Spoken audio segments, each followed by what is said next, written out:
Hey everyone, welcome back to my channel. Today's video we are going to be talking about intake prep. This is going to be a series that I am currently working on for the summer. So if you guys have any content or anything that I haven't previously mentioned in regards to intake and you would like to see a video on it, please comment in this video below or give me a thumbs up if you're liking this content. That would be really helpful. But today's video we are going to be talking about 5 tips that you can work on while you're waiting to start intake. I hope that this video is helpful to someone who's starting their process or someone who kind of knows what they want to do but don't really know what to do in the meantime while they're waiting for intake to start. This is for anyone interested in joining an organization, so I hope that you guys find this information helpful. So without further ado, let's get into it. So one of the things that I recommend for someone who is interested in joining an organization and you already know for sure the organization that you want to join, you've done your research and you know that they're going to be starting intake in the fall or in the spring, whatever time you're looking to join, start working on your community service hours. If you haven't already started on this is something that I highly recommend getting started on, because most organizations will ask you how many community service hours you've done within a particular timeline. So it's good to already have been started on it, to get a head start on it so that you'll know exactly where you are in your hours and make sure that you're logging those hours. If you guys want to know more about community service hours, how to get started, especially during these troubling times that we're going through right now, I do have a video posted on my channel already that I will also link somewhere in the video or in the description box for you guys. But yes, start working on your community service hours so that you can get a head start on it, so you can start tracking it. So if you need anyone to verify your hours, you will already have that because you got started early. Another thing that I recommend working on is building relationships. So typically if you're an undergrad, if you're looking to join an organization, you can join as early as your second semester freshman year or your sophomore year. So if you know that there's an organization that you want to join, if you've already been working on getting their organization interested in you, if you don't know what I'm talking about, I have a video on my channel related to this as well.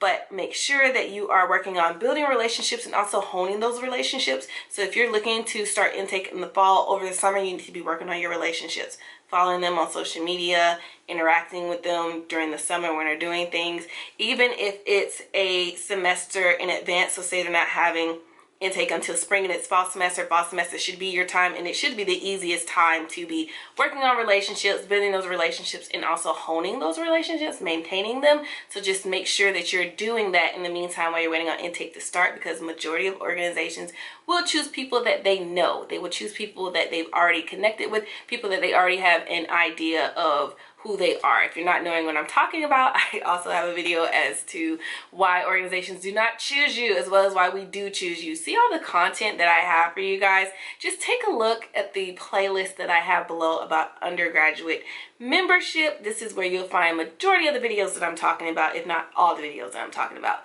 For grad chapter, if you're interested in joining an organization, same thing. You need to be honing relationships. Same thing about community service. You need to start on community service.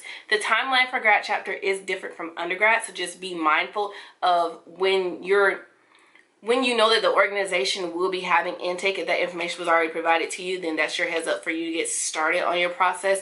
If you have not started your process in terms of expressing interest and just waiting for intake to start, I tell people to, if they're in grad chapter, to start working on membership or working on their interest portion at least a year in advance. This is prepping for your dues, building relationships, all that good stuff. If you're an undergrad, it's usually the semester before you should be doing this stuff. Next, we have recommendations. So you should take this time while you're waiting on intake to work on requesting recommendations. This is for undergrad as well as alumni chapters.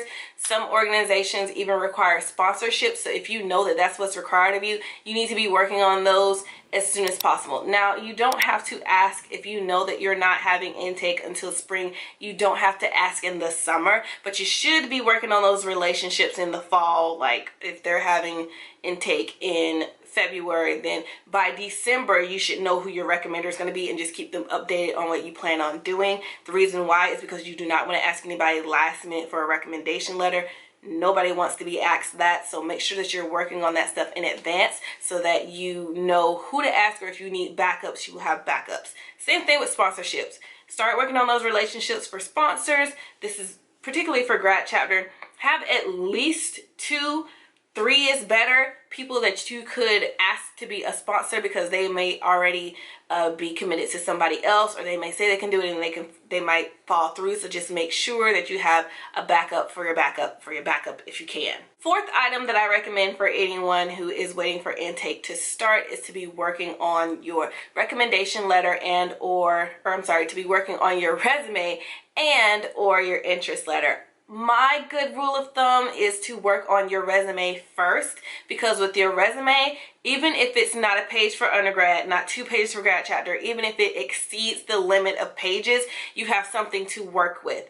And not to say that if you have a 3-page resume, you should submit that 3-page resume. That's not what I'm saying. I'm saying work on it. Just use a buildable document or a draft document that you can add and take away over time. So if you have too much information in your resume, you can take that information and plug it into your interest letter. If you have too much information in your resume, same thing for if you're looking to add your community service or your skills. If you don't have that space in your resume and it's not officially required as part of your application to include those items, then maybe you could take those items out and put it in your interest letter, but at least it's all in one place when you put it on your resume. So be working on that over the summer as well. Lastly, the last item that I recommend for anyone waiting for intake to take place, this is mainly for people in undergrad, but if you have not taken advantage of being part of other organizations on your campus and you're interested in joining a particular Greek organization, Greek organizations like well-rounded students. I've said it before. It's not enough to just have the minimum GPA requirement, the minimum community service hours, the minimum whatever. It's usually not enough. We're looking for well-rounded people, people who are active in their community, people who are active on campus, people who can recruit other people should we need it in the future. So be making sure that you are a well-rounded student. Same thing for people who want to join graduate chapter. We're not just looking for people who meet the requirements of having a 4-year degree and having the GPA. We're looking for people who are active in their community, people who have leadership skills, people who have skills that we might need that we don't know that we'll need in the future, things like that. So be honing your skills.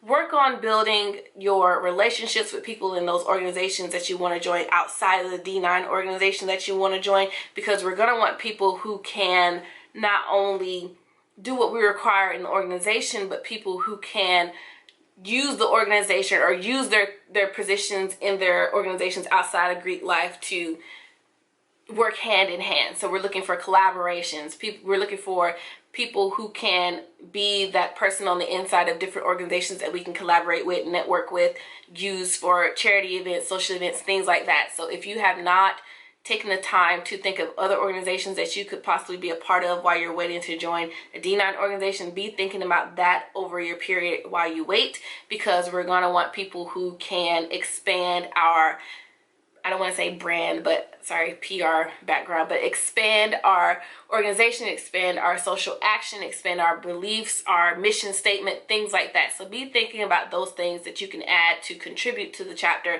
in that way. Those are basically my 5 tips. I hope you guys found this video helpful. Give me a thumbs up. Anybody who's in an organization who has other items to add, please put them in the comment below. If you guys found this video helpful, give me a thumbs up. And I'll see you guys in my next intake prep video. Thank you, and I hope that you guys enjoy, and I'll see you next time. Bye.